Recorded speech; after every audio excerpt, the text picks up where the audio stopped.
August 9th Mahesh Babu గారి birthday సందర్భంగా అతడు న్యూ వెర్షన్లో రిలీజ్ చేస్తున్నాము. మీరందరూ ఆ సినిమాని ఎంజాయ్ చేసి మమ్మల్ని అభినందించాలని కోరుకుంటున్నాను. Thank you so much Jitendra గారు. ఇప్పుడు yes I request Mahesh Babu గారి ఫౌండేషన్ నుంచి సో అన్వేష్ గారిని మాట్లాడవలసిందిగా రిక్వెస్ట్ చేస్తున్నాను. ట్రైలర్ చూసారు కదండి, చాలా హై క్వాలిటీతో హై నాచ్ సౌండ్ క్వాలిటీతో చేశారనమాట. థియేటర్లో అందరూ ఖచ్చితంగా చూడాలి. దట్స్ అండ్ ఫౌండేషన్ నుంచి నేను రిప్రజెంట్ చేస్తాను. మీకు ఏం ఆర్ట్ రిలేటెడ్ ఏమున్నా సరే you can directly go to www.maheshbabufoundation.orgకి వెళ్ళి మీ కేసెస్ ఏదన్నా సరే అక్కడ రిజిస్టర్ చేయండి. We will take care of it. Thank you. ఎవరిని అడగాలంటే ఫస్ట్ జితేంద్ర గారిని అడగొచ్చండి, తర్వాత మురళీమోహన్ గారిని అడగచ్చు. So I request media ready అయితే we have a Q and session.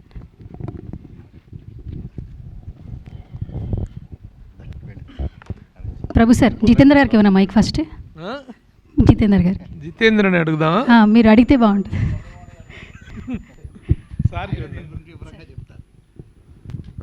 Cinema గురించి వాళ్ళందరికీ చెప్పాల్సిన అవసరం కూడా లేదు. అందరూ మనకంటే బాగా డైలాగులు కూడా ఇవాళకి కూడా అందులో ఉన్న డైలాగులు చాలామంది ఉపయోగించుకున్నారు. చాలా సందర్భాలు అదే మాట మాట్లాడుతూ ఉంటారు. ఇడు మగాడు రా బుజ్జి, అది highlight. That is the signature dialogue of your film. Fight అయిన తర్వాత అతను అడుగుతాడు పక్కన, ఏంటండి ఇంత ఇదిగా చేశాడు, అసలు ఏమీ ఇది చేసినట్లేదు, సైలెంట్గా చేశాడేంటి ఇది అంటే, రే బుజ్జి ఆడు మగాడురా.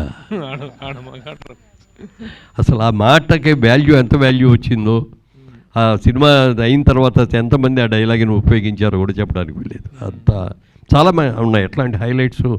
ముఖ్యంగా మరి బ్రహ్మానందం గారు వచ్చిన కాడి నుంచి ఆ క్యారెక్టరు అన్నీ కూడా హైలైట్స్ ఉన్నాయి. తప్పనిసరిగా ఈ జనరేషన్ వాళ్ళున్న యంగర్ జనరేషన్ అందరూ కూడా థియేటర్స్లో చూడండి. ఈ థియేటర్లో పెద్ద స్క్రీన్ మీద, బిగ్ స్క్రీన్ మీద చూస్తే మీకు ఆ క్వాలిటీ కానీ ఆ సినిమాని కానీ ఇవాళ కొత్త సినిమా వచ్చినట్టుగా అందరూ కూడా ఎంజాయ్ చేస్తారు. కాబట్టి ఈ సినిమాని చూడమని మనస్ఫూర్తిగా కోరుకుంటున్నాను. సార్, ఈ సినిమా మీకు థియేట్రికల్ రిలీజ్ కంటే కూడా తర్వాత శాటిలైట్స్లో మంచి లాభాలు తెచ్చింది. సెకండ్ టైం మీరు దాన్ని చేసినప్పుడు అని అంటారు. అది అసలు ఫస్ట్ టైం స్క్రీన్లో డిసప్పాయింట్ చేయటం, తర్వాత శాటిలైట్లో మంచి లాభాలు తెచ్చిపెట్టడం అనేటువంటిది ఎలా అనిపించింది మీకు? How you enjoyed that success on the small screen? Cinema చూసిన తర్వాత అందరూ కూడా, నేను ఫస్ట్ మేమెవరం కూడా చూడలే, సెన్సార్లో చూశారు ఒక ఆయన, చూసి ఫోన్ చేసి చెప్పారు, అయ్యా ఇంగ్లీష్ పిక్చర్ లాగా ఉందండి, ఎస్పెషల్లీ ఆ ఫైనల్ క్లైమాక్స్ ఫైట్ చూస్తే మాత్రం తెలుగులో ఇంతవరకు అలాంటి ఫైట్ రాలేదు, చూడలేదు, అంత అద్భుతంగా చేశారు, చాలా పెద్ద హిట్ అవుద్దండి అన్నారు. తర్వాత మేమందరం కూడా థియేటర్లో చూడటం మనందరిలాగానే. ఎందుకంటే మెడ్రాస్లో ప్రొడక్షన్లో ఉన్నప్పుడు సినిమా రిలీజ్ తమిళనాడులో రిలీజ్ అయ్యేది కాదు కాబట్టి అందరికీ కూడా ప్రివ్యూ షోస్ చేసి మన ఫ్రెండ్స్ని, ప్రెస్ని అందరిని కూడా పిలిచి చూపించేవాళ్ళం బిఫోర్ రిలీజ్. కానీ ఇక్కడికి వచ్చేసిన తర్వాత ఇండస్ట్రీ అంతా ఇక్కడే ఉంది కాబట్టి మనం ముందే రిలీజ్ చేసి ముందే అందరికీ చూపించేసేస్తే దాంట్లో చామ్ ఉండదు, మళ్ళీ ఒక్కోసారి నెగిటివ్ టాక్ కూడా స్ప్రెడ్ అయిపోవడానికి అవకాశం ఉంటుందని చెప్పి చేయట్లేదు. ఈ సినిమా గురించి మీరు అన్నట్టుగా మేమందరం ఎక్స్పెక్ట్ చేసిన లెవెల్లో చేయలే. సినిమా నిజంగా చాలా అద్భుతంగా చేసినప్పటికీ కూడా మీరు అన్నట్టుగా పెద్ద నష్టాలలాగా అది ఏం కాదు, యావరేజ్గా మాకందరికీ కూడా మాకేం పెద్ద నష్టాలు లేకుండానే జరిగింది. తర్వాత రిలీజుల్లో కానీ ఎలక్ట్రానిక్ మీడియా మీద వచ్చిన దాన్ని కానీ దాన్ని వరల్డ్ రైట్స్ అమ్మిన సందర్భంగా వచ్చినప్పుడు కానీ అక్కడ కట్టిన ఇంట్లో రీషూటింగ్ చాలామంది షూటింగ్ చేసుకున్న సందర్భం కానీ అన్నీ వచ్చినాయి. టోటల్గా మేము ఫైనాన్షియల్గా మాత్రం ఒక్క రూపాయి కూడా లాస్ అవ్వలేదు. చాలా మంచి పేరు వచ్చింది. ఎక్కడికి వెళ్ళినా అతడు నిర్మాత అంటారు. ఇప్పుడు యంగర్ చేసిన పిల్లలకి జైబేరి అన్ని చాలా సినిమాలు తీశారని చెప్తే వాళ్ళకి అర్థం కాదు. అది అతడి సినిమా చూసామంటే చూశాను, అతడు ఈయనే ప్రొడ్యూస్ చేసిందని చెప్తుంటే నిజంగా చాలా గర్వంగా అనిపిస్తుంది. జైబేరి అనగానే దాదాపు 25 చిత్రాలు నిర్మించినటువంటి ఒక పెద్ద సంస్థ. ఆ రోజున వారాయిల అబ్బాయి దగ్గర నుంచి మొదలుకొని 25 ఫిలిమ్స్, ఓతండ్రి తిరుపు దగ్గర నుంచి పెళ్ళాం ఊరు వెళ్తే, పెళ్ళాం చెప్తే వినాలి, ఇలాంటి ఎన్నెన్నో సినిమాలు తీశారు. But this film stands as the icon of your banner అనేంత ఇదిగా అనిపించింది. ఆ మేకింగ్ స్టార్ట్ చేసినప్పుడు కానీ తర్వాత కానీ మీ బ్యానర్కి వచ్చిన ప్రతిష్ట ఏంటి అంటే ఏం చెప్తారు సార్? అంటే నిజంగా మేము తీసిన 25 సినిమాలలో 24 సినిమాలు ఒక ఎత్తు అయితే అతడు ఒక ఎత్తు. టెక్నికల్గా అద్భుతంగా చేశారు. అప్పటికి టెక్నాలజీ మనకు అంత అడ్వాన్స్గా లేదు, కానీ ఆ సినిమాలో మాత్రం టెక్నాలజీగా కూడా చాలా అడ్వాన్స్డ్గా చేసాం. సౌండ్ సిస్టంలో కానీ ఎవ్రీథింగ్. అసలు కామెడీ, ఎస్పెషల్ అయిన అద్భుతమైన కామెడీ, మాటలు. ఎందుకంటే త్రివిక్రమ శ్రీనివాస్ గారు పెట్టింది పేరు మాటలకి చేయటంలో. 10 మాటల్లో చెప్పదలసిన ఆయన్ని ఒక్క మాటలో ఎలా చెప్పాలి అని తెలుసుకొని చెప్పి తీసేటు గొప్ప వ్యక్తి. డైలాగ్ చిన్న డైలాగ్ లాగా ఉంటుంది. క్లైమాక్స్లో మీరు చూశారు, గుర్తు ఉంటుంది. ఆఖరిలో బయలుదేరి మళ్ళీ వెళ్తానని చెప్పి అందరి దగ్గర పర్మిషన్ తీసుకొని బయలుదేరుతాను అన్నప్పుడు హీరోయిన్ కూడా వచ్చి హీరో దగ్గరికి నేను కూడా వస్తాను నీతో అంటుంది. ఒకే ఒక్క మాట అంటాడు, మళ్ళీ నేనే వస్తాను అని వెళ్ళిపోతాడు. మామూలుగా అయితే ఒక పెద్ద సీన్ పెట్టాలి, నేను రావాలి, నువ్వు లేకుండా నేను ఉండలేను, సావైనా బతుకుతాను నీతోటి, ఇట్లాంటి ఓ పెద్ద డైలాగులు చెప్పి ఆయన ఏదో చెప్పి అదో పెద్ద సీన్ లాగా చేస్తాడు. ఒక్కటే మాట మీద, అంటే దాని మీద ఇంపాక్ట్ రావాలో ఆ ఒక్క మాటలో వచ్చేది. అలా మాటల మాంత్రికుడు, చాలా అద్భుతంగా చేశారు ఆ సినిమా. ఇంత మంచి సినిమాలో మీరు ఎంత మంచి నటులై ఉండి మీరు ఎంత సీనియర్ యాక్టర్ అండి, మీరు ఎందుకు యాక్ట్ చేయలేదు సార్? నాకు వేషం లేదండి. ఎందుకంటే నాకు మొదటి నుంచి కూడా నేను మొట్టమొదటి ఇండస్ట్రీకి వెళ్ళేటప్పుడు సినిమా సక్సెస్ అయిన తర్వాత ఇక సెటిల్ అవుతాము అనుకున్నప్పుడు మా ఆవిడ నాకు ఒక కండిషన్ పెట్టింది, మీరు ఎక్కడికి ఎవరి దగ్గరికి వెళ్ళి ఇదిగో ఫలానా సినిమాలో యాక్ట్ చేశానండి, ఇదిగోనండి నా ఆల్బమ్, నా ఫోటో ఇదివ్వండి, నాకు వేషం ఇవ్వండి అని మాత్రం మీరు అడగకూడదు అని చెప్పి మా ఆవిడ కండిషన్ పెట్టింది. ఆ కండిషన్ నేను ఈ రోజుకి కూడా మెయింటైన్ చేస్తూ వచ్చాను. అలాగే కొన్ని సెల్ఫ్ రెగ్యులేషన్స్ కూడా ఇంపోజ్ చేసుకున్నాను నాకు నేనుగా. సినిమా ఇండస్ట్రీలో ఉన్నంత వరకు తాకూడదు, జోదు వాడకూడదు, రేసులకు వెళ్ళకూడదు, తర్వాత ఇంకా మిగిలిన కార్యక్రమాలు ఏవి ఉండకూడదు అని చెప్పి 100% పాళ్ళు నేను అనుకున్నవన్నీ కూడా పాటించాను.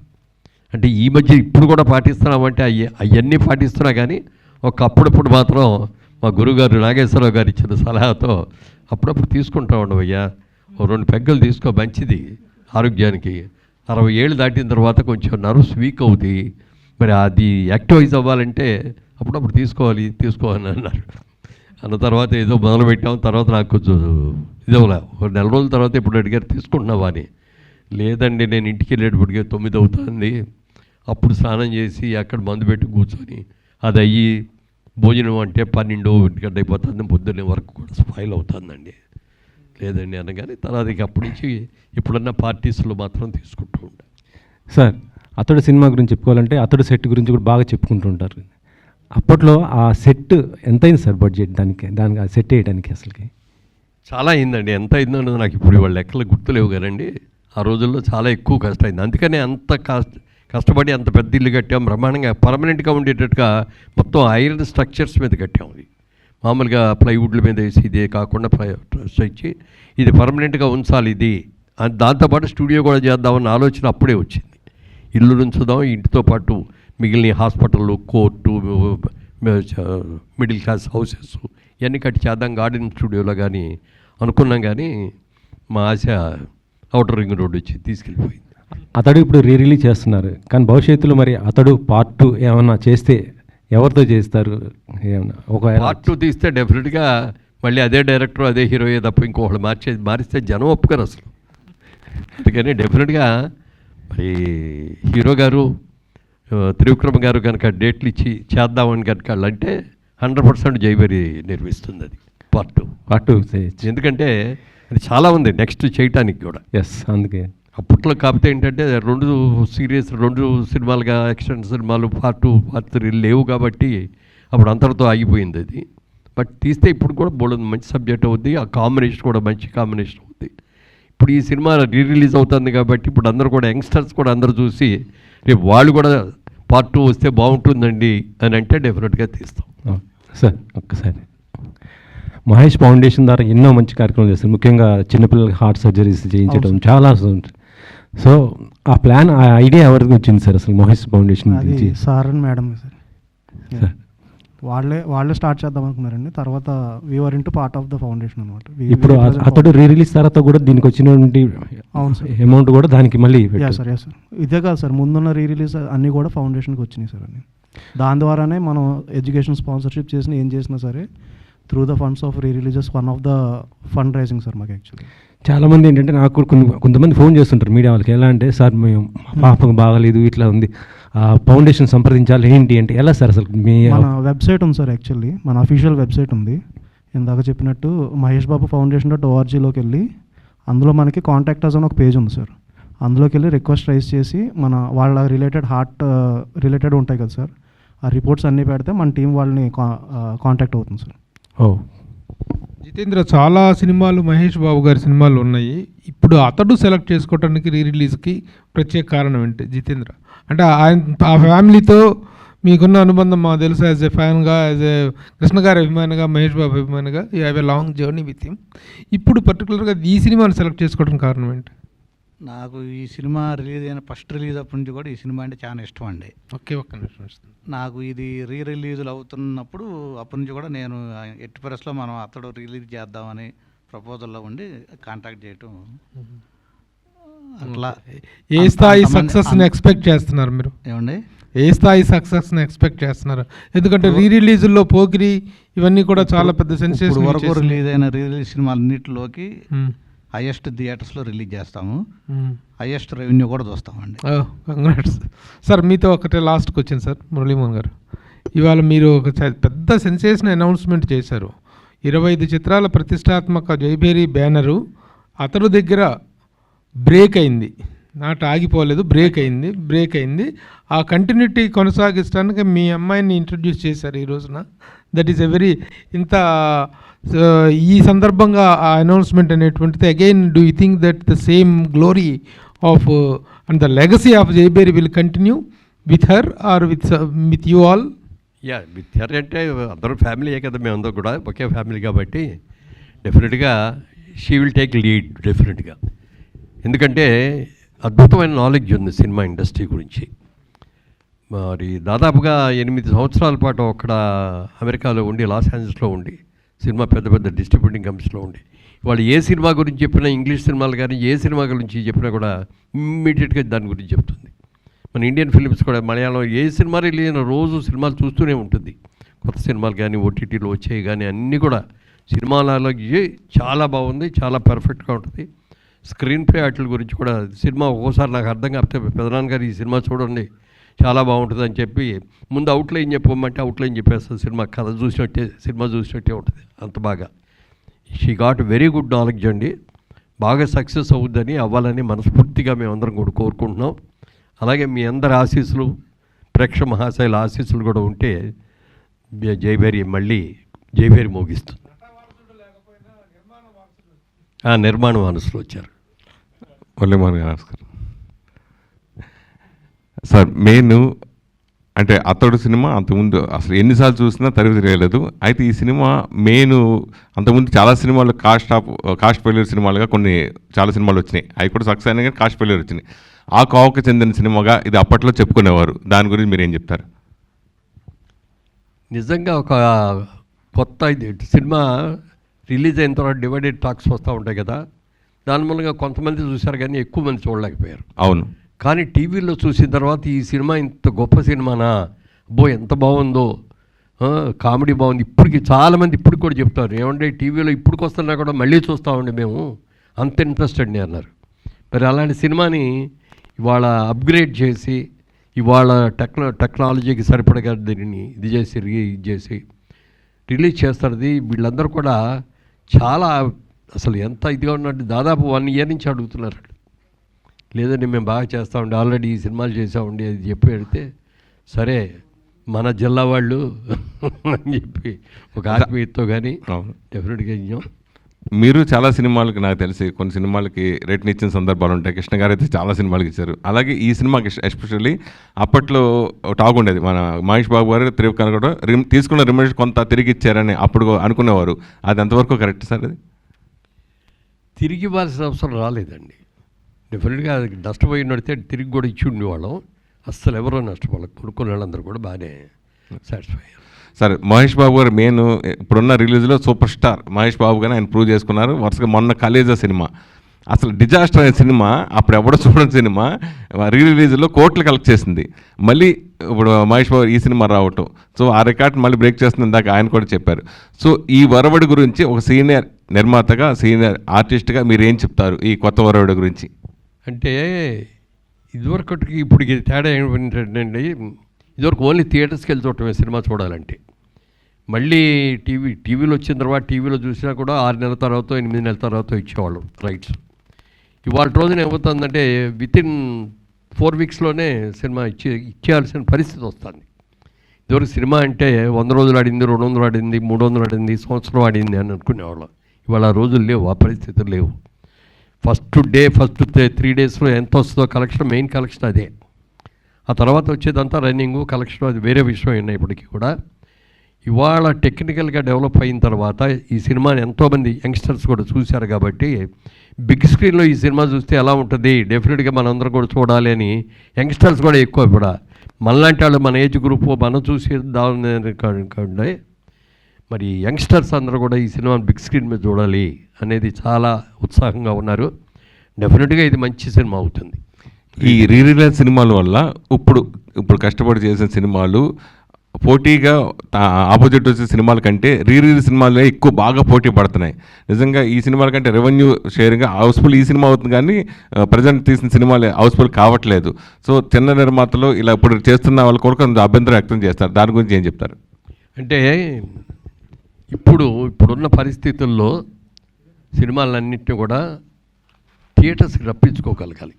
ఇవాళ చాలా సినిమాలకి థియేటర్కి రావట్లేదు. ఎందుకని రావట్లేదు అంటే టికెట్ రేట్లు పెరగటం ఒకటైతే, ట్రాన్స్పోర్ట్ బోర్డు అంతా పెరిగిపోవటం ఒకటైతే, థియేటర్కి వెళ్ళిన తర్వాత సైకిల్ స్టాండ్ కానీ, స్కూటర్ స్టాండ్ కానీ, కారు స్టాండ్ కానీ వాటికి బోర్డు అంత డబ్బులు కట్టడం ఒక పక్కన అయితే, ఇంటర్వెల్ వచ్చినప్పుడు ఈ పిల్లలందరూ కూడా పాప్కార్న్ కావాలనో, ఇంకోటి కాఫీ కావాలనో, కూల్ డ్రింక్ కావాలనో, పెప్సీ కావాలనో అడుగుతూ ఉంటారు. అవన్నీ తలకి మించిన భారం అయిపోతుంది. ఒక మధ్యతరగతి అతను ఓ ఫ్యామిలీలో 4 పిల్లల్ని కలిసి వాళ్ళు భార్యాభర్త కలిసి సినిమాకి వెళ్తే, సినిమాకి వెళ్ళే టికెట్ల ఖర్చు, ట్రాన్స్పోర్ట్ ఖర్చు కంటే థియేటర్లో ఖర్చు ఎక్కువైపోయింది. దీని గురించి చాలామంది, పవన్ కళ్యాణ్ గారు కూడా మొన్న కూడా అన్నారు, బయట మార్కెట్లో ఏ రేటుకి అమ్ముతున్నారో థియేటర్స్లో కూడా అయ్యేటట్టుగా చేస్తామని. థియేటర్స్కి రాకపోతే జనం వాళ్ళు ఏమవుతుందంటే గిట్టుబాటు అవ్వట్లేదు. ఎన్నో థియేటర్లు ఉన్నాయి మనకి. ఇప్పుడు మల్టీప్లెక్స్లు వచ్చిన తర్వాత మల్టీప్లెక్స్లు కొంత సేవ్ చేసింది, మల్టీప్లెక్స్కి బాగానే వస్తున్నారు ఇప్పుడు అందరూ కూడా. ఈ సినిమాని కూడా ఎక్కువగా మల్టీప్లెక్స్లోనే రిలీజ్ చేయాలని అనుకుంటున్నాం. టోటల్గా మల్టీప్లెక్స్లు రావాలి, సినిమాలు చూడాలి. థియేటర్లో చూసిన దానికి మీరు టీవీలో ఇంట్లో కూర్చొని చూసిన దానికి చాలా తేడా ఉంటుంది. ఇప్పుడు ఈ సినిమా చూడండి, రోరింగ్ సక్సెస్ అవుతుంది డెఫినెట్గా. ఎందుకంటే ఆ రోజుల్లోనే టెక్నికల్గా అద్భుతంగా తీశారు. ఇవాళ అప్గ్రేడ్ చేయడం కూడా ప్రసాద్ రాయ్ వాళ్ళు ప్రెస్టీజియస్గా తీసుకొని దీన్ని అన్ని రకాలుగా కూడా అప్గ్రేడ్ చేయడంలో చాలా బాగా చేశారు. మంచి సినిమా అవుతుంది. సార్, ఈ సినిమా రిలీజ్ అయ్యి 20 ఇయర్స్ అయింది సార్, దాదాపుగా 20 ఇయర్స్ అయింది. అప్పటి నుంచి ఇప్పటివరకు తెలుగు సినిమా చాలా మారిపోయింది. సో అంటే ఆ టైంలో, ఈ సినిమా రిలీజ్ అయిన టైంలో ఇది టెక్నికల్గా కానీ కంటెంట్ పరంగా కానీ చాలా స్ట్రాంగ్ మూవీ. ఇప్పటికీ ఈ 20 ఇయర్స్లో రిలీజ్ అయిన సినిమాలో one of the best movie అతడు డెఫినెట్గా. సో ఆ టైంలో ఈ సినిమా చాలా అడ్వాన్స్డ్ స్క్రీన్ ప్లే కానీ, అంటే చాలా కంటెంట్ చాలా స్ట్రాంగ్ ఉండడం కానీ వల్లనే ఈరోజు వరకు కంటెంట్కి చాలా వాల్యూ ఇస్తుంది. సో ఇప్పుడు అంటే చాలా అడ్వాన్స్డ్ ఉండటం వల్ల అప్పుడు థియేటర్లో పే చేయలేదు. ఇప్పుడు ఒకవేళ ఈ కంటెంట్తో ఇప్పుడున్న టెక్నాలజీ తోడై వస్తే ఖచ్చితంగా ఈ సినిమా వన్ ఆఫ్ ద అంటే టాప్ మూవీస్లో ఉండేదని మీరు అనుకుంటున్నారు. థియేటర్లో ఇప్పుడు అయితే బాగా పే చేసేదని ఫీల్ అవుతున్నారు. డెఫినెట్గా రండి. ఎందుకంటే ఇవాళ రిలీజ్ అయినా కూడా ఆ ఎక్స్పెక్టేషన్స్ మాకున్నాయి. ఆ రోజుల్లో బాగా అడ్వాన్స్డ్, ఇంకో 10 ఏళ్ల తర్వాత తీయాల్సిన సినిమాని ఎర్లీగా తీసామనే ఫీలింగ్ కూడా వచ్చింది మా అందరికి కూడా, చూసిన వాళ్ళకి కూడా. తర్వాత ఒకసారి ఏదో సందర్భంగా చక్రపాణి గారి దగ్గర, నాగిరెడ్డి గారి చక్రపాణి గారు తెలుసు కదా, విజయ ప్రొడక్షన్స్ వాళ్ళ దగ్గరికి వచ్చి ఏదో మీద మా సినిమా 100 రోజులు ఆడిందండి అన్నాడు. ఏంటి మీ సినిమా 100 రోజులు ఆడిందా అన్నాడు. అవును సార్ అన్నాడు. అంటే రిలీజ్ అయిన థియేటర్లోనే ఆడిందా అన్నా అంట. లేదండి కొన్ని థియేటర్స్లో షిఫ్టింగ్లు చేసామండి, కొన్నింటిలో మార్నింగ్ షోలు వేసామండి అన్నాడు. ఆ విధంగా చెప్పాలంటే మా విజయ ప్రొడక్షన్ మేము తీసిన మా ఆయబజార్ కానీ మేము సినిమాలు కానీ 30 సంవత్సరాల నుంచి ఆడుతున్నాయి. ఏదో ఒక రోజున ఏదో థియేటర్లో ఆ సినిమాలు ఆడుతూనే ఉంటాయి మాయి. మరి మేము చేసుకోవాలి 30 ఏళ్ళ ఫంక్షన్, 100 రోజుల ఫంక్షన్ కాదు అని చెప్పి అన్నారట. అట్లా మరి వాటి రోజున రన్స్ రావాలి. క్లాసిక్స్ ఇవన్నీ కూడా మంచి క్లాసిక్ ఫిల్మ్స్లో one of the classic picture, మోడర్న్గా తీసిన క్లాసిక్ ఫిల్మ్ ఇది. మురళీమోహన్ గారు సార్ సార్ ఒకప్పుడు మీ టైంలో ప్రొడ్యూసర్కే చాలా సినిమా మీద గ్రిప్ అనేది చాలా ఎక్కువ ఉండేది, ప్రొడక్షన్ మీద కానీ అన్నిటి మీద. ఇప్పుడు అంటారా ఇప్పుడు చాలా తగ్గింది, ఇప్పుడు అందరికీ తెలిసిందే అది. ఒక రకంగా అతడు అనేది మధ్య టైం అది. అప్పట్లో మీ టైంలో ప్రొడక్షన్ మీద మీకు ఎంత గ్రిప్ ఉండేది అతడు ప్రొడక్షన్ మీద? యాక్చువల్గా అతను ప్రొడక్షన్ అప్పుడు మేము రియల్ ఎస్టేట్లో కూడా కొంచెం బాగా బిజీ అవటం ఒకటి మేము అన్నాం అనమాట. అది ఎందుకంటే ఆ టెక్నాలజీకి ఇంకా మేము అడాప్ట్ కాలేదు అందుకని డైరెక్ట్ గారిని అడిగాం అనమాట. సార్ మీరే మీకు ఏం కావాలో మీకు ప్రొడక్షన్ వాళ్ళందరినీ కూడా ఇస్తాం, ఇది మీరే ప్లాన్ చేయండి, మీరు ఎలా తీయాలనుకున్నారో అలా తీయండి. ఎందుకంటే మేము ఇందులో ఇంటర్ఫియర్ అయ్యి మా క్లాస్లో మాది ఓల్డ్ స్కూల్ లాగా ఉంటుంది, మీరు ఇవాళ ఉన్న న్యూ టెక్నాలజీతో మీరు అనుకున్న ప్రకారం చేయాలంటే మీరే తీసుకోండి అని చెప్పి చెప్పడం జరిగింది. అలాగే వాళ్ళు చేశారు. అయితే వాళ్ళకి మాకు తేడా ఏంటంటే మేము షెడ్యూల్ ప్రకారం తీసుకొని కరెక్ట్గా అనుకున్నట్టుగా రిలీజ్ చేయగలిగేలో అనుకున్న బడ్జెట్ ప్రకారం అయ్యేది. మరి టెక్నాలజీ డెవలప్మెంట్ అయిన తర్వాత ఇదైన తర్వాత ఎందుకంటే కొత్తగా చూపించాలి, ఒక ఫైట్ కోసం అని మరి అంత ఖర్చు పెట్టగలిగామంటే అది ఆ టెక్నాలజీ రాబట్టి కదా దానికి అంత బాగా సక్సెస్ అయింది. మరి అందుకని ఆ బాధ్యతలన్నీ వాళ్ళకే అప్పగించాం, వాళ్ళు అనుకున్నట్టే చేశారు కాబట్టి లేట్ అయింది. మీకు ఖర్చు మీద ఏదైనా డిసప్పాయింట్మెంట్ ఉందండి? ఏమండి ఖర్చు ఎక్కువైంది తక్కువైందని ఏదైనా డిసప్పాయింట్మెంట్ ఉందా? డిసప్పాయింట్మెంట్ ఏం లేదు, ఎందుకంటే మేము ఆ సినిమాని ఫుల్ ఫ్లెడ్జ్డ్గా ఎలా కావాలనుకున్నారో అలా చేయాలండి అని అనుకున్నాం. ఆయనకి ఫుల్గా ఫ్రీ హ్యాండ్ ఇచ్చాం డైరెక్టర్ గారికి కూడా. అండ్ ఇప్పుడు ప్రొడక్షన్లో మళ్ళీ కంబ్యాక్ ఇస్తున్నారు మీరు. అప్పటికి అతడు టైంకి ఇప్పటికి అసలు ప్రొడక్షన్ అనే దానికి సంబంధం లేదు. ఇప్పుడు పెద్ద హీరోతో సినిమా తీయాలంటే మీరు అడ్వాన్స్ ఇచ్చి చాలా సంవత్సరాలు మర్చిపోవాలి. ఈ కొత్త వరవడికి లేకపోతే కొత్త సిస్టమ్కి మురళీమోహన్ గారు సెట్ అవుతారా? అదే ఇప్పుడు మాకు దాదాపుగా ఈ 2 ఏళ్ల బట్టి సినిమా తీద్దామని అనుకుంటూనే ఇదే మీకు వచ్చిన అనుమానమే నాకు కూడా వచ్చింది. ఇవాళ మనంతా కావడం ఓల్డ్ టెక్నిక్, పాత రోజుల్లో ఉన్న పాత యాక్టింగు, పాత సన్నివేశాలు ఇవన్నీ కూడా ఇవాళ టెక్నాలజీ మారిపోయింది. ఇదివరకు ఏంటంటే తెలుగు సినిమా అంటే కేవలం ఆంధ్రప్రదేశ్కే పరిమితం అయ్యేది, కొద్దిగా కర్ణాటకలో ఆడేది, కొద్దిగా ఒరిస్సాలోనో నార్త్ ఇండియానో కొద్ది వాడేది. ఇవాళ తెలుగు సినిమా అనేది వరల్డ్ వైడ్గా రిలీజ్ అయిపోయింది. ఇవాళ వరల్డ్ వైడ్గా సినిమాని సక్సెస్ అవుతుంది. ఇవాళ ఇక్కడ సినిమా ఎప్పుడు రిలీజ్ చేసామో అమెరికాలోనూ అదే అవుతుంది, యూకేలోనూ అలాగే అవుతుంది, ఆస్ట్రేలియాలో అలాగే అవుతుంది, ఎక్కడైనా కూడా. ఇవాళ టెక్నాలజీ మారిన తర్వాత వరల్డ్ సినిమాతో మనం పోటీ పడేటప్పుడు ఆ లెవెల్లో తీయాలి మనం కూడా.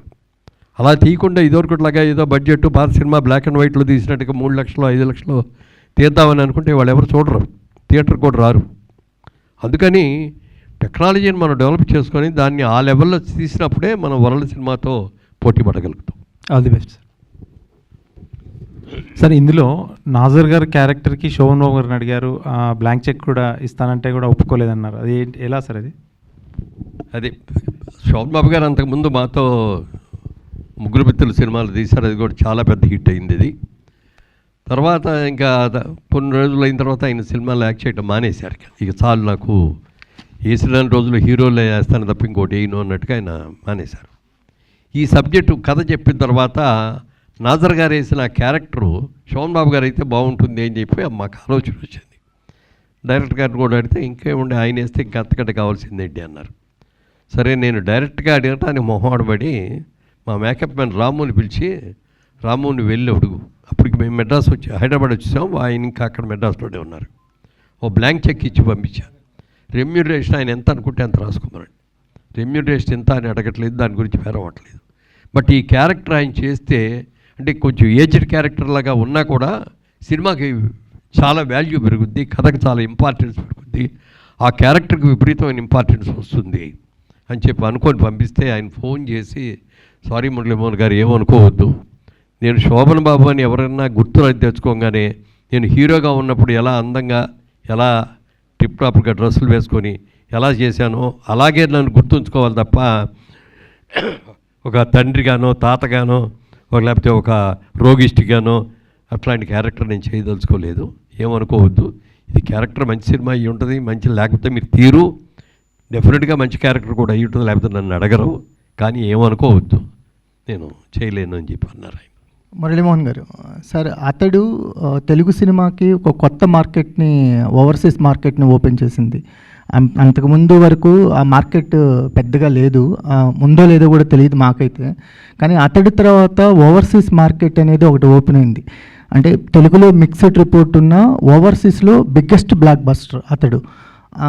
దాంతోపాటు అతడు మీకు మా టీవీలో అంటే ఎక్కువ సార్లు ప్లే అయిన ఒక సినిమాగా కూడా ఒక రికార్డ్ని క్రియేట్ చేసింది. అంటే ఆ టైంలో ఈ సినిమా యొక్క క్యాలిబర్ని కరెక్ట్గా గేజ్ చేయలేకపోయాము అనేది ఏమైనా ఉందా ప్రమోషన్స్ విషయంలో కానీ ఏమైనా? ప్రమోషన్ విషయంలో అట్లాంటిది ఏమీ లేదు కానండి, ప్రజల్లో ఆ ఎక్స్పెక్టేషన్ లేదు. ఈ సినిమా టెక్నికల్గా ఇంత బాగుంటుంది అనేది. ఇది మామూలుగా రెగ్యులర్ సినిమాల్లో ఒక సినిమాలాగా చూశారు.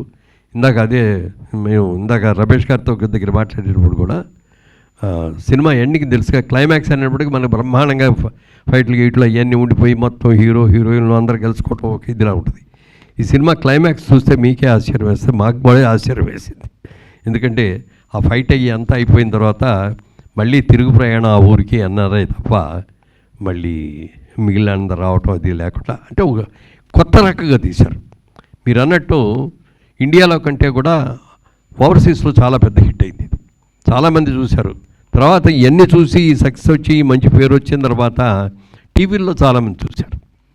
టీవీల్లో కూడా మీరు అన్నట్టు మా టీవీలో చాలా హయ్యెస్ట్ టైమ్స్ టెలికాస్ట్ అయిన సినిమా ఏది అంటే అతడే. సరే, అంటే ఎస్బీపీ గారి డబ్బింగ్ అనేది నాజర్ గారి క్యారెక్టర్కి ప్రాణం పోసింది. త్రివిక్రమ్ గారు కూడా ఒక ఇంటర్వ్యూలో చెప్తూ, అక్కడ మేము షూటింగ్ లొకేషన్లో చెయ్యని సీన్ని కూడా ఎస్పీబీ గారు ఒకటి యాడ్ చేశారు. మహేష్ బాబు గారు కాళ్ళకి దండం పెడుతున్నప్పుడు జాగ్రత్త అంటారు, అది యాక్చువల్గా ఒరిజినల్గా లేదు, ఎస్పీబీ గారు యాడ్ చేశారన్నది. ఇప్పుడు ఎస్పీబీ గారు మన మధ్యన లేరు, కానీ ఆయన వాయిస్ని మళ్ళీ ఆయన డబ్బింగ్ వాయిస్ని ఒక 20 years తర్వాత వినబోతున్నాం. అలా ఏం చెప్తారు సార్ ఆయన గురించి? నాకు కరెక్ట్గా అర్థం కాలేదు. అంటే ఒక కొత్త వర్డ్ని యాడ్ చేశారు, అంటే షూటింగ్లో లేనిది, స్క్రిప్ట్లో లేనిది ఎస్పీబీ గారు డబ్బింగ్లో ఒకటి యాడ్ చేశారు మహేష్ బాబు నాజర్ గారిది. సో అది ఒక కొత్త, మేము అనుకోలేదు, కానీ ఎస్పీబీ గారు యాడ్ చేయడం వల్ల సీన్ చాలా ఫుల్ఫిల్మెంట్ అయింది అని అన్నారు త్రివిక్రమ్ గారు. సో ఎస్పీబీ గారి వాయిస్ అనేది నాజర్ గారి క్యారెక్టర్కి ఒక ప్రాణం పోసింది. సో అప్పుడు ఎస్పీబీ గారు మన మధ్య లేరు, కానీ ఆయన వాయిస్ని మళ్ళీ ఒక 20 years తర్వాత మనం మళ్ళీ చూడబోతున్నాం అతడు రిలీజ్గా. సో ఎస్పీబీ గారిని గుర్తు చేసుకుంటే ఈ సందర్భంగా ఏం చెప్తారు? అంటే యాక్చువల్గా ఇప్పుడు ఈ అప్గ్రేడ్ చేసిన దాంట్లో నాకు పెద్దగా అసలు నేను ఇన్వాల్వ్ కాలేదు, ప్రియాంకయ్య ఇన్వాల్వ్ అయింది. ఈ ప్రశ్నకి సమాధానం ఆవిడ చెప్పాలి, కానీ నేను పెద్దగా చెప్పలేను. అదే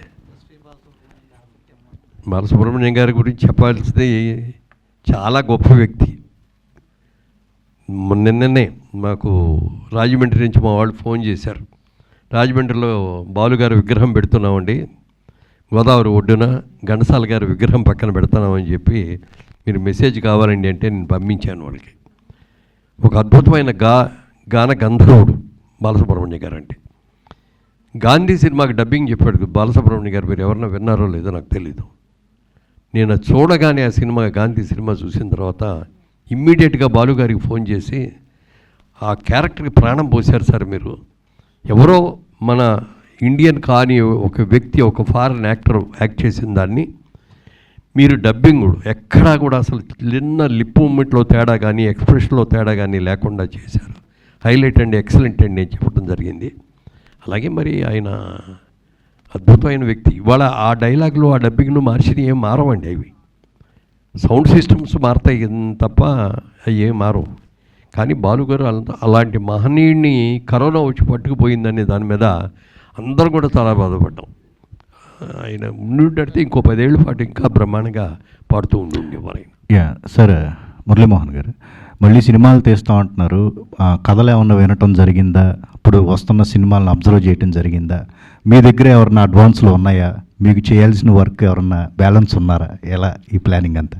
అంటే ఇవాళ టెక్నాలజీ రోజు రోజుకి కూడా విపరీతంగా మారిపోతుందండి, సబ్జెక్ట్స్ కూడా మారిపోతున్నాయి. ఇప్పుడు అలాగే పాత సినిమాలు, పౌరాణిక సినిమాలు కూడా కొన్ని ఇవాళ మోడరేట్గా బ్రహ్మాండంగా చేసి వస్తున్నాయి. లేకపోతే ఆ క్యారెక్టర్స్ కొన్ని తీసుకొని సినిమా రిలీజ్ అవుతున్నాయి. దాంతో ఏమైపోతుందండి, ఎవరన్నా కథ చెప్తామని వచ్చి చెప్తే నేను హీరోగా వేసే రోజుల్లో కథ బతికేది ఇప్పుడు చెప్తున్నారు వాళ్ళు. ఈ సినిమాలు ఈ కథలు కావాలంటే నేను నేను చెప్తానయ్యా. వాళ్ళే కాదు, వాళ్ళ టెక్నాలజీగా న్యూ టైప్గా ఇప్పుడు మన ఊరు కుర్రాళ్ళని మన ఊరు కుర్రాళ్ళేనా తీసింది, అది కాదు మొన్న కమిటీ కుర్రాళ్ళని తీశారు. ఎంత బాగా తీశారు, అందరూ కొత్త వాళ్ళతో ఒక విలేజ్కి మనం ఆ సినిమా చూస్తుంటే ఆ విలేజ్కి వెళ్ళిపోయి మన విలేజ్లో మనం తిరిగాము చూసాము అనేటటువంటి ఒక భావం కలిగేట చిన్న బడ్జెట్లో తీశారు, అద్భుతంగా సక్సెస్ అయింది.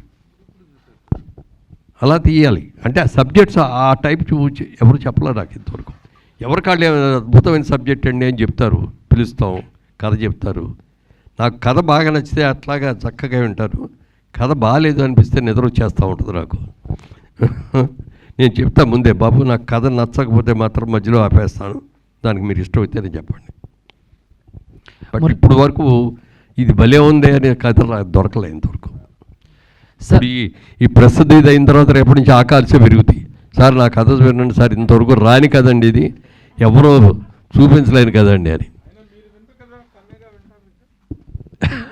అంటే తను ఇవాళ రియల్ ఎస్టేట్లో చాలా బిజీ అండి. ఇలాంటివి ఏమైనా వస్తే నాకు ఖాళీగా ఉన్నాను కాబట్టి నేనే విని ప్రియాంక ఇది బాగుందమ్మా నువ్వు విను అని చెప్తాను తప్ప ఆవిడ టైం నేను స్పాయిల్ చేయలేను.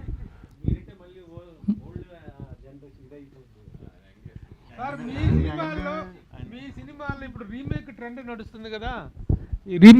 నడుస్తుంది కదా, మీ సినిమాల్లో రీమేక్ చేసి ఇట్లా రిలీజ్ చేయాలంటే ఏ సినిమాని ప్రిఫర్ చేస్తారు? ఓతండి తీర్పు చేస్తారండి. ఇవాళకి కూడా అది సబ్జెక్టు, ఇవాళ ప్రతి ఇంట్లో కూడా ఉన్న సబ్జెక్ట్ అది సమస్య. Excellent screen play, excellent subject, చాలా పెద్ద హిట్ అయింది. మాకు అన్ని రకాలుగా సినిమాగా సక్సెస్ అయి వచ్చింది, నాకు ఆర్టిస్ట్గా బోల్డెన్ టెలివిజన్ వచ్చింది. మొట్టమొదటగా best actor award, Nandi award కూడా ఆ సినిమా ద్వారానే వచ్చింది. ఆ సినిమా డెఫినెట్గా తీయాలని తీయొచ్చు. అలాగే చాలామంది వారాల అబ్బాయి గురించి అడిగారు. వారాల అబ్బాయి వాళ్ళు చేస్తే బాగుంటుందండి, ఆ హీరో క్యారెక్టర్ కూడా గొప్ప క్యారెక్టర్ అండి, బాగుంటుందండి. ఇవాళ మరి యంగ్ హీరోస్ ఎవరైనా పెట్టుకొని దాన్ని తీసుకురావచ్చు. అంటే ఇవన్నీ కూడా ఫ్యామిలీ ఓరియంటెడ్ సినిమాలు మేము తీసినవి ఎక్కువ. ఇవాళ ఫ్యామిలీ ఓరియంట్ కంటే కొత్త టెక్నాలజీతో కొత్త సబ్జెక్ట్స్ తోటే చేయాలి అనేది ఎక్కువ ఆలోచన. ఇప్పుడు రామదండ అది ఎప్పుడు ఎన్నిసార్లు తీసినా అది అవుద్ది. మనకి తెలుగులో ఒక చిన్న సామెత ఉండేది, ఆ సామెతగా saying your children and my children are fighting with our children అని. అదే బేస్ దానికి ఆ సినిమాకి. అది సినిమా తమిళ్లో రిలీజ్ అయింది. మొట్టమొదటి బాలచంద్ర గారి బ్యానర్ నుంచి తీశారు, హీరోయిన్ లక్ష్మి గారు డైరెక్ట్ చేశారు. అది సినిమా చూశాను, ఫస్ట్ డే వెళ్ళి చూశాను. నేను చూసి నాకు బాగా నచ్చేసింది. ఆ బ్రదర్ని పిలిచి కిషోర్ గారిని ఈ సినిమా చూడు ఒకసారి అంటే తను కూడా చూసి బాగుంది అన్నయ్య అన్నాడు. సరే అప్పుడు ఏం చేయాలని బాలచంద్ర గారి దగ్గరికి వెళ్ళాం. ఈ సినిమా రైట్స్ కావాలి సార్, తెలుగులో తీయాలి అంటే అని లక్ష్మి గారి డైరెక్షన్ కావాలండి అన్న. లక్ష్మి గారు చేయరు, నా మాట కాదనలేక ఈ సినిమా చేసింది. అప్పుడే చెప్పింది మళ్ళీ మీరు కూడా అడగొద్దని ఇంకో సినిమా చేయమను అని, నేను హీరోయిన్గానే ఉండదలుచుకున్నాను అని చెప్పి ఆడ అన్నారు. తర్వాత మేము అడిగినా కూడా అదే అన్నారు, సార్ నా హీరోయిన్ కెరియర్ని పాడు చేసుకొని నేను డైరెక్షన్ అని చెప్పి. డైరెక్షన్ అంటే చాలా కాల్ షీట్లు కావాలి. సినిమా సబ్జెక్ట్ మొదలుపెట్టిన కాడి నుంచి రిలీజ్ వరకు ఎవ్రీ మినిట్ ఎవ్రీ క్షణం కూడా దాని మీద కాన్సన్ట్రేట్ చేయగలగాలి.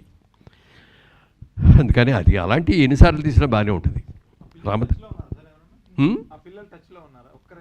ఎందుకు లేరు, బోల్డ్ మంది ఉన్నారు. సాయి కుమార్ తమ్ముడు ఉన్నాడు కదా. మురళీమోహన్ గారు సార్, నమస్తే సార్. సార్ ప్రొడ్యూసర్గా చేస్తూనే 94లో ఒక తమిళ సినిమాని మీరు డిస్ట్రిబ్యూట్ చేశారు, సో ఆడవాళ్ళకు మాత్రమే అని. సో ఆ తర్వాత ఎందుకు ఇక్కడ సినిమాలు కానీ లేకపోతే వేరే లాంగ్వేజ్ సినిమాలు కానీ డిస్ట్రిబ్యూట్లో మీరు కంటిన్యూ అవ్వలేకపోయారు, అంటే ఎందుకు ఆగిపోయారు? అంటే అది ఇద్దరు సినిమా అక్కడిది.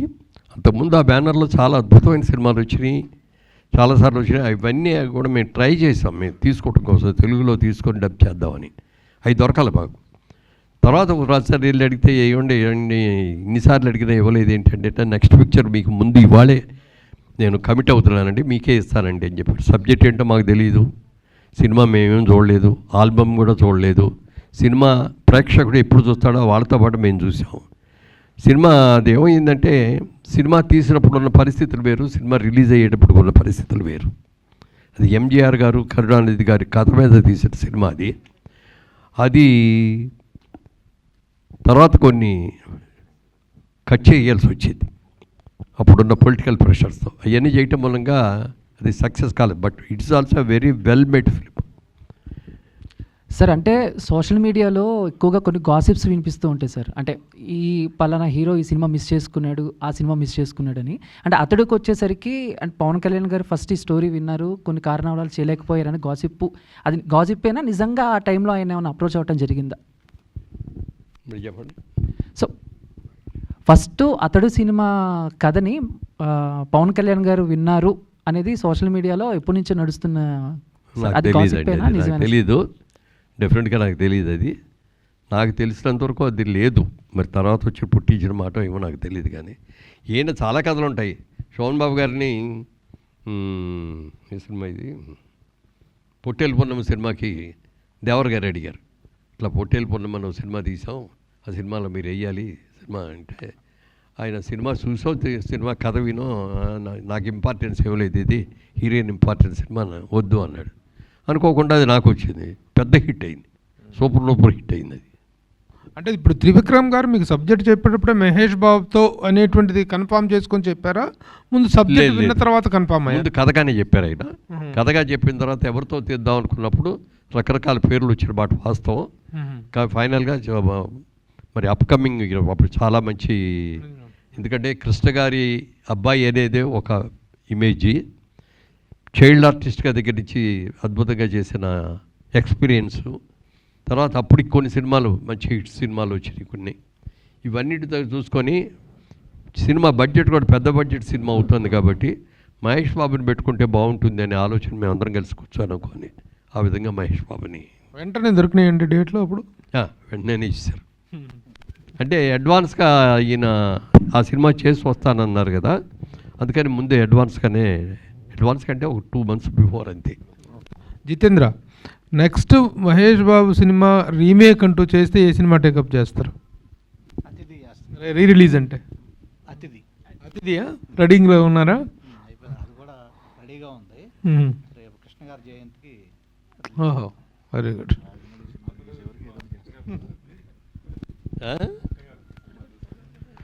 కృష్ణ గారు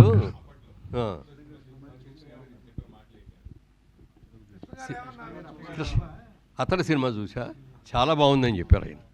చాలా అసలు ఆయన అంటే మీ ఇద్దరు కూడా క్లాస్మేట్స్ ఫ్రెండ్స్ అవటం మూలంగా ఎప్పుడు ఏది వచ్చినా బాగుందంటే చాలా బాగుందని. ఇది కూడా ఇందాక ఇద్దరి గురించి వచ్చింది కదా, ఇద్దరు ఇట్లాగ ట్రైలర్ రిలీజ్ చేశాం ముందు. ట్రైలర్ చూసిన రోజునే ఫోన్ చేశాడు, మురళీమోహన్ చాలా చాలా బాగుంది ఈ సినిమా, పెద్ద హిట్ అవుద్ది అని. తర్వాత పెద్ద ఫ్లాప్ అయింది అది. తర్వాత ఆయన అన్నాడు, సినిమాని అనవసరంగా ఎక్కడ పడితే అక్కడ ముక్కలు చేశారు, కంటిన్యూటీ లేకుండా అయిపోయింది, అందుకని సక్సెస్ అవ్వలేదు, బట్ వెల్ మేడ్ ఫిల్మ్ అండి అని చెప్పాడు ఆయన కూడా. సార్ మురళీమోహన్ గారు సార్ నమస్కారం సార్. సార్ అంటే మీరు చాలాసార్లు అన్నారు చిన్న సినిమాలు బతకాలి, చిన్న సినిమాలు ఆడాలి అని మీరు అన్నారు. కలేజా రీ రిలీజ్ రోజు చూసుకుంటే ఒక 4-5 ఫిలిమ్స్ వచ్చాయి. సో కలేజా రీ రిలీజ్కి ఆ ఓవర్లాప్లో ఈ సినిమాలు కూడా పెద్దగా తెలియలేదన్నారు. అండ్ అతడా కూడా వస్తుంది అంటే ఆ రోజు పెద్ద సినిమా భైరవ అని కానీ ఇలా ఓపెన్ స్టేట్మెంట్ ఇచ్చారు, కలేజా వల్ల మా సినిమా ఆడలేదని. సో అంటే ఇప్పుడు మళ్ళీ పెద్ద హీరోలతో ఇలా రీ రిలీజులు రావడం వల్ల చిన్న సినిమాలు అనేవి కొంచెం వెనక్కి వెళ్తున్నాయని అంటున్నారు, ఏమంటారు? అంటే మీరు అనుకున్న ఎక్కువ రావట్లేదు కదా, ఎన్ని వచ్చాయి చెప్పండి. ఇప్పుడు దాకా రిలీజ్కి వచ్చిన సినిమాలు ఎన్ని ఉంటాయి? ఓ 10 ఉంటాయా, ఒక 20 ఉంటాయా, అంతే కదా సంవత్సరం. అంతే తప్ప అది చిన్న సినిమాకి ఇది అంటానికి లేదు. సినిమాలో కథలో బలం ఉంటే ఇన్నట్లా. థ్యాంక్ యూ అందరు కూడా థ్యాంక్స్ చెప్తూ. చిన్న సినిమా అనేది సక్సెస్ అవ్వాలనేది డెఫినెట్గా అవ్వాలి సార్. చిన్న సినిమా ఉంటేనే 10 మందికి, కొత్త వాళ్ళకి, చిన్నవాళ్ళకి మరి ఇది పని దొరికేది. పెద్ద సినిమాల్లో పెద్ద యాక్టర్లని, పెద్ద వీళ్ళని లేకపోతే ఇతర దేశాల నుంచి తీసుకొచ్చి టెక్నీషియన్స్ని అందరిని పెట్టి చేస్తారు తప్ప ఇండస్ట్రీని నమ్ముకొని ఇక్కడే ఉన్న వాళ్ళతో సినిమాలు తీయాలంటే చిన్న సినిమాలు వాళ్ళే తీస్తారు. అందుకని చిన్న సినిమా రావాలి, చిన్న సినిమా బతకాలి. తప్పకుండా సార్. సో ఈ సినిమా రిలీజ్తో కలెక్షన్లు కొల్లగొట్టడం స్టార్ట్ అవుతుంది అనిపిస్తోంది. సో జైభేరి నుంచి మరిన్ని మంచి మంచి సినిమాలు ఎక్స్పెక్ట్ చేస్తూ ఉన్నాము. So all the very best అండి. ముఖ్యంగా జితేంద్ర గారికి అలాగే అన్వేషణ్ గారికి. కోఆపరేట్ చేస్తే వారసుడు సినిమా కూడా చేద్దామని ఉంది నాకైతే. మురళీమోహన్ గారు కోఆపరేట్ చేస్తే అది కూడా జైబేరి ప్రొడక్షన్లో బ్యాక్ టు బ్యాక్ చాలా లిస్ట్ అయితే పెట్టుకున్నారు సార్. కృష్ణ గారు, నాగార్జున గారు హీరోలు. ఓకే, దాన్ని కూడా చేస్తాం తప్పకుండా సార్. సో అన్ని సినిమాలు కూడా మంచి మంచి కలెక్షన్ తీసుకురావాలి మనస్ఫూర్తిగా కోరుకుంటున్నాం sir. All the very best. Thank you so much media.